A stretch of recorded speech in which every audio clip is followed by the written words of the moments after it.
नमस्ते, जय Shri Krishna. Hello guys, I am Shivani. Shivani blogs में आपका स्वागत है।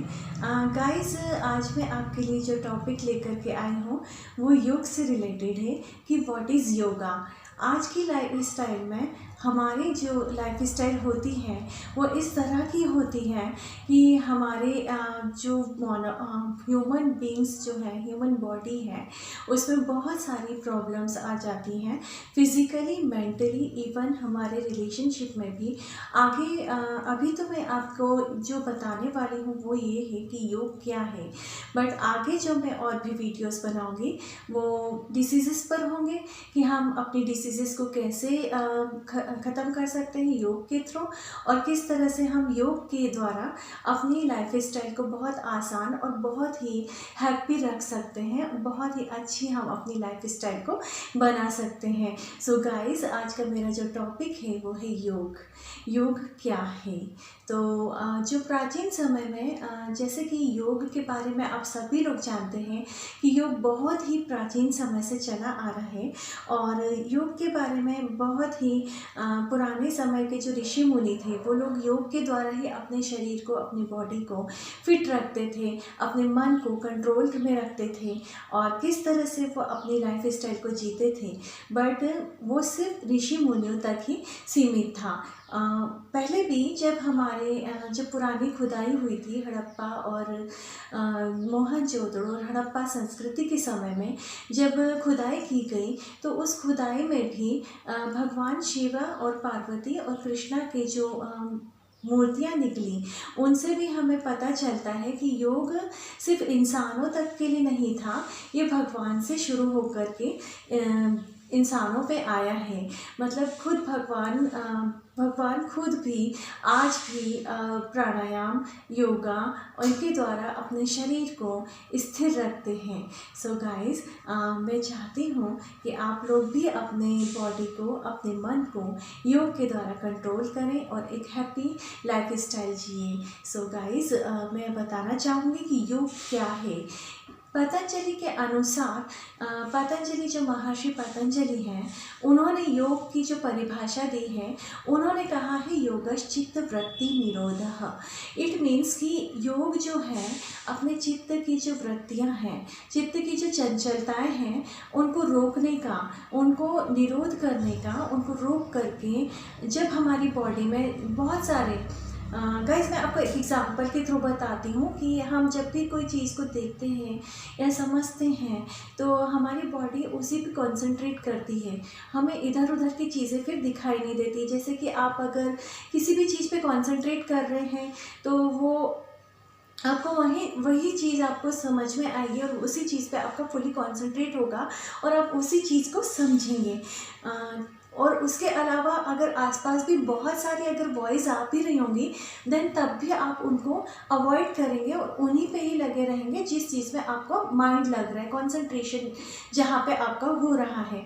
इट मीन्स आपने दूसरी चीज़ों को छोड़ दिया और जहाँ पे आपको मन लगाना था आपने वहीं पे अपना मन कंसंट्रेट किया। उसी तरह से पतंजलि जो मुनि थे, उन्होंने यही कहा है, उन्होंने यही बताया है कि हमारी चित्त में जो बहुत सारी जो दिमाग में, दिल में जो भी बहुत सारी वृत्तियाँ उठती हैं, विचार उठते हैं, उनको रोक करके किसी भी एक चीज़ पर, मतलब अपने मन को, अपने दिल को बिना किसी कह सकते हैं कि बिना किसी थॉट्स के, बिना किसी विचारों के मुक्त कर देना अपने मन को, बिना किसी विचारों से, मन को विचारों से मुक्त कर देना ही योग है। योग की बहुत ही व्यापक परिभाषाएं होती हैं, योग का बहुत ही व्यापक क्षेत्र होता है। मैं जैसे कि मैंने योग में एमए किया है, तो मैं इस क्षेत्र में जब मैं आई तो मैं अपने गुरुजनों को प्रणाम करती हूँ कि उन्होंने मुझे बहुत ही अच्छे से ये सब चीज़ें बताई, और मैं उन्हीं के द्वारा जो भी कर पाती हूँ, उन्हीं के द्वारा ही मैंने सीखा है सब कुछ, और आज मैं आपके सामने हूँ योग के बारे में बताने के लिए। बट गाइस, जो मैंने समझा है, जो मैंने सीखा है, उससे मैं यही समझ पाई हूँ कि योग नॉट योग मतलब आसनों तक ही सीमित नहीं है। आसन कुछ लोग क्या करते हैं, मुझे बहुत ही हंसी आती है उन लोगों पर जो सिर्फ और सिर्फ आसनों पे कंसंट्रेट करते हैं और उन्हें लगता है कि योग सिर्फ आसनों से ही रिलेटेड है। बट योग इट्स नॉट ओनली आसनास।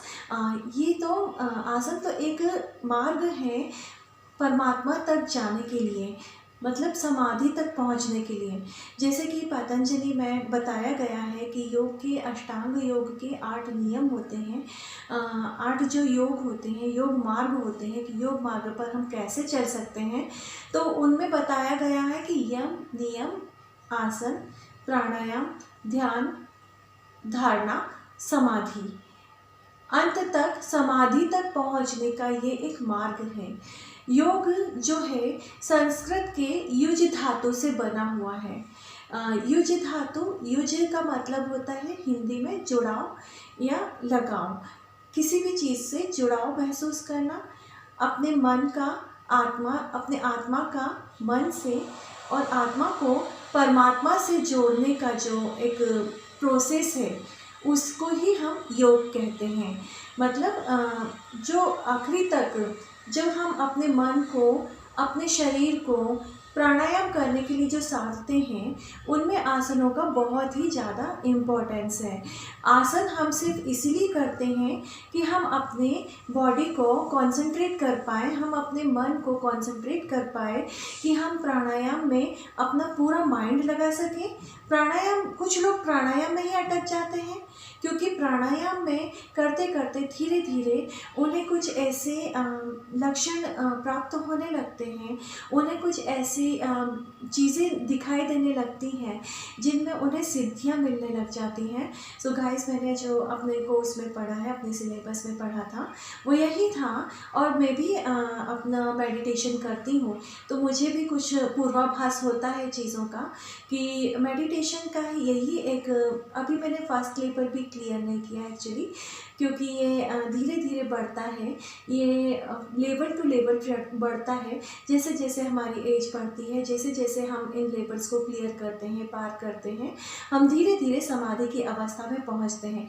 तो ये जो योग का जो एंड है, जो लास्ट जो स्टेज है, वो मैंने जहाँ तक सीखा है, मैंने जहाँ तक समझा है वो ये है कि योग का जो अंत है वो समाधि तक पहुंचना है। हमें इस जन्म मरण के चक्र से निकलना है। इस जन्म मरण के चक्र से जब हम निकलेंगे और हमें अंत में मोक्ष की प्राप्ति होगी तभी हम आत्मा को अपने परमात्मा में विलीन कर पाएंगे। सो गाइस, मैं आज का टॉपिक यहीं पे ख़त्म करती हूँ। धीरे धीरे मैं आपको और भी योग के बारे में जानकारी देती रहूँगी। सो अभी मैं बस आपको इतना ही बता पाऊँगी कि योग का मतलब होता है योगश्चित्त वृत्ति निरोधः।